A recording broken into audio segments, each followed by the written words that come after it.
मुझे भी थोड़े कालखंड के लिए उनके साथ काम करने का अवसर मिला था।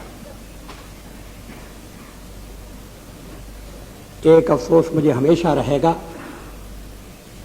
और वो अफसोस इस बात का है कि आपात स्थिति के दौरान जब वो जेल में बंद थे और रोहतक की जेल में थे तो उनका सत्संग करने का मुझे अवसर नहीं मिला। जेल में जो उनके साथी थे वो बताते हैं कि किस तरह से जेल में उन्होंने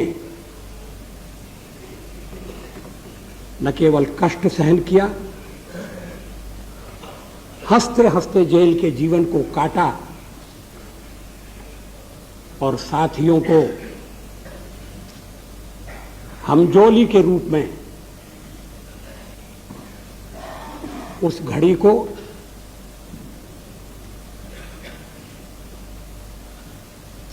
एक महत्वपूर्ण घड़ी बनाने में मदद दी। जेल एक ऐसा स्थान है जब व्यक्ति का असली व्यक्तित्व सामने आ जाता है, उसके व्यक्तित्व की परत दर परत खुल जाती है। बिजू के साथ पीलू मोदी भी थे, दोनों समृद्ध घरों से आने वाले थे, अच्छे जीवन के आदी थे,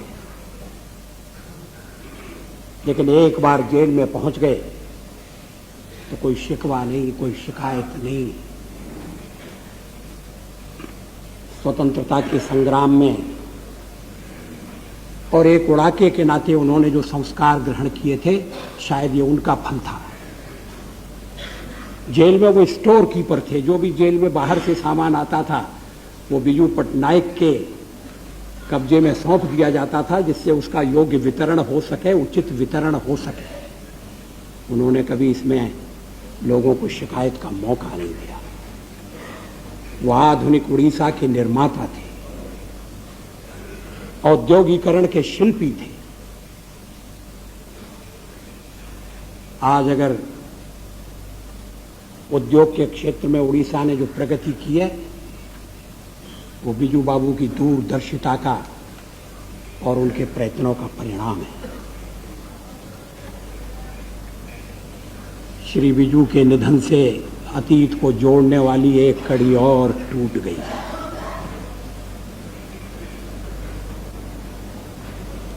अगर मैं कहूं कि एक युग की समाप्ति हो गई है तो अतिशयोक्ति नहीं होगी। मैं आपने और प्रधानमंत्री जी ने जो शोक संवेदना व्यक्त की है उसमें अपना स्वर मिलाता हूं।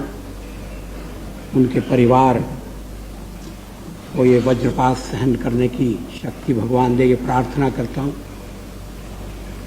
उन्होंने कभी अपने परिवार को राजनीति में आगे बढ़ाने का प्रयास नहीं किया,